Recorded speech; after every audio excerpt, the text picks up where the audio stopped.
Hi, this is Tisch Aitken, and it is Friday, April 5th, 2024. The heat is on. So much is happening. We are building up to a total solar eclipse on April 8th, Monday at 7:21 a.m. Eastern Daylight Time. And that's going to be felt in 10 states of the United States. It'll be a partial solar eclipse in 49 states. It's also visible in parts of Canada and Mexico. And it's definitely here because I just felt an earthquake, and many people did. It was in Lebanon, New Jersey, and it traveled, I think, to Philadelphia. People felt it in Boston. I'm still looking it up, but I didn't know what was going on, and my cats are unflappable. They didn't even notice. But eclipses do often bring earthquakes. That's why they're like Uranus, because they rattle you. They can bring, weird weather patterns, definitely earthquakes and other, severe weather patterns. And they wake you up and shake you up. Uranus is the great awakener, also associated with earthquakes. And this one, my friends in California are kind of making fun of me. Not making fun, they're checking in. But one said, "Oh, I don't get out of bed for a 4.8." And my cats, they didn't care. They kept playing. They're an earthquake. They're 6 months old. So, or they're more than 6 months old now. So they're all over the place.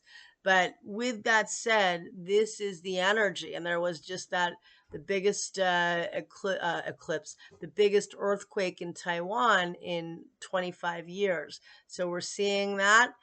P. Diddy's having his own personal earthquake, something that's been building up obviously for decades, and that came out around the lunar eclipse. And remember, eclipses come in pairs. So we had the South Node eclipse, which is ruled by Venus because the South Node is in Libra, where the lunar eclipse occurred on March 25th.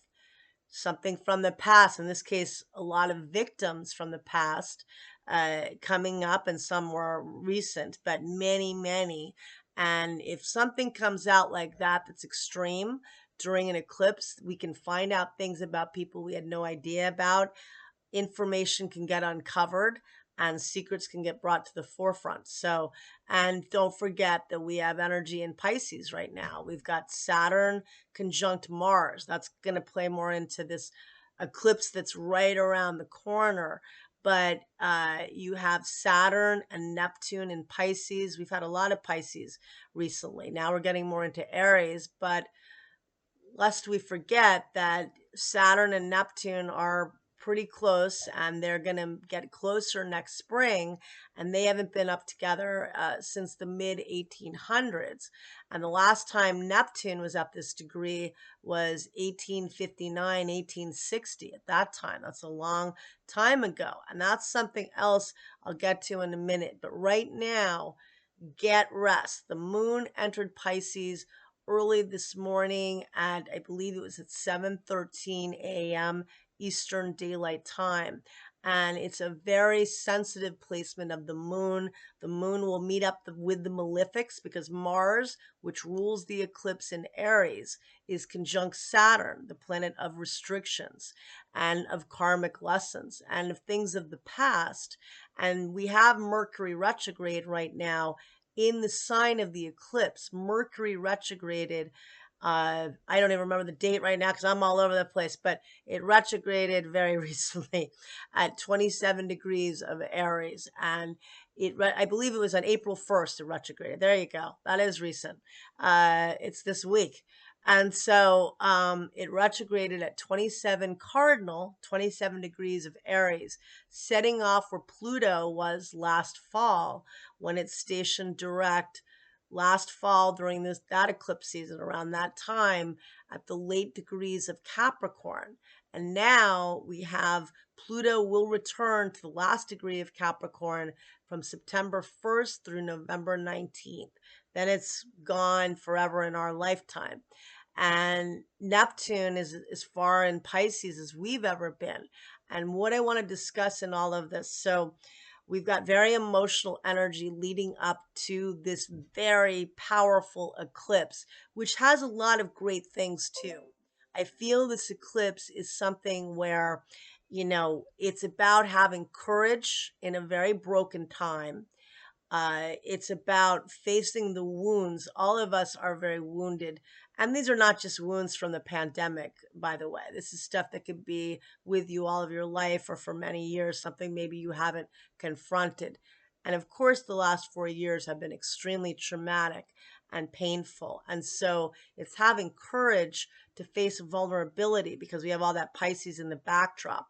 Mars is there, Saturn, Neptune. I think that's it for now. But we still have that energy, and we've had a lot of Pisces recently.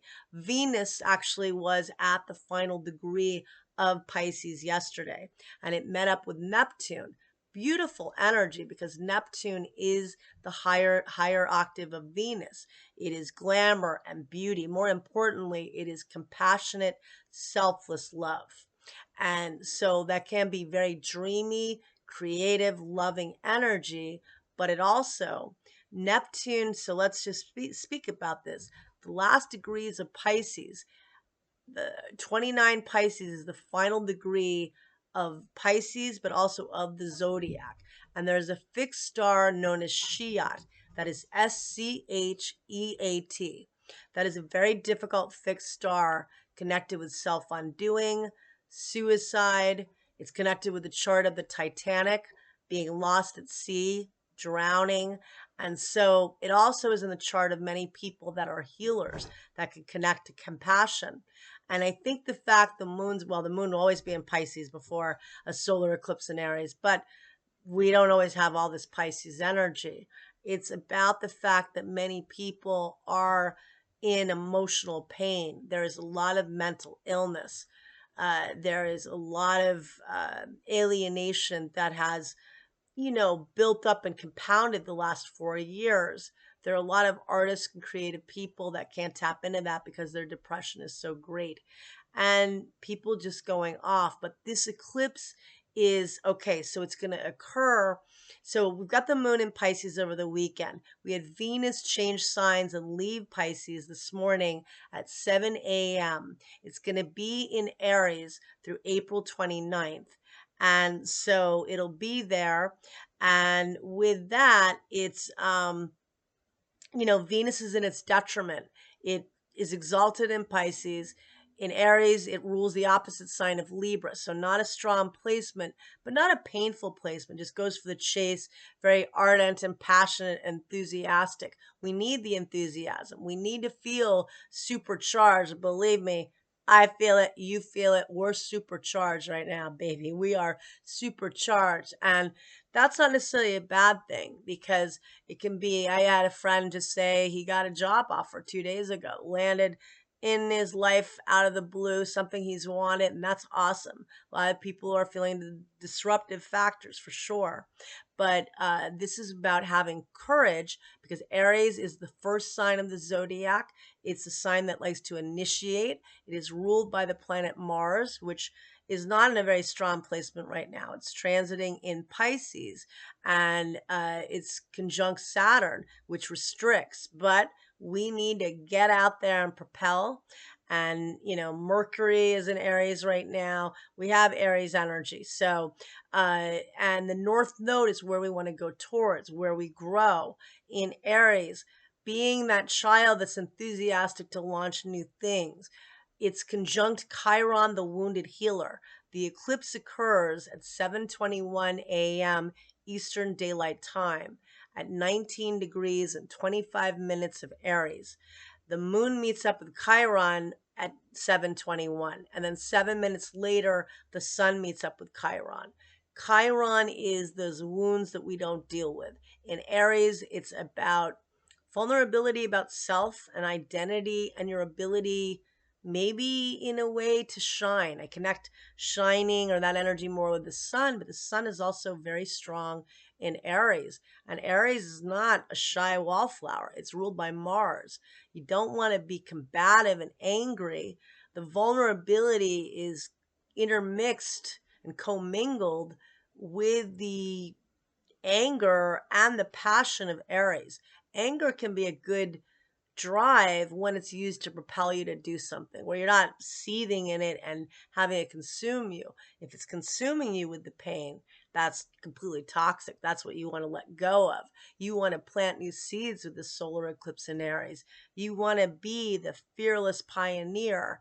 And we're also seeing a lot about victims right now with the whole Pisces backdrop. And remember, Neptune gets the final degree of the zodiac on May 4th for a few months. That is the final degree of the zodiac where a lot of people will feel lost. Charge ahead with the solar eclipse in Aries. Be fearless. If you're having a lot of problems with depression, realistically that could get worse with Neptune and the energy. So maybe try to find something that helps to heal you. Maybe it's traditional therapy, maybe it's another route, maybe it's spending more time with good friends, forcing yourself in Aries energy to get out and do something, going to the gym, working out. That's a natural antidepressant right there. Do what you can, but face the wounds. It's not going to be comfortable. Venus will be in Aries through the end of April. Mars is in Pisces through April 30th. Not the strongest placement, but this is facing fear so you can be that pioneer, and I know you will be. Good luck. I don't have crystals behind me. My cats and the actual earthquake make things disruptive. I don't think I had to look. I had to say I do not, but I wish you well. Take care and thanks.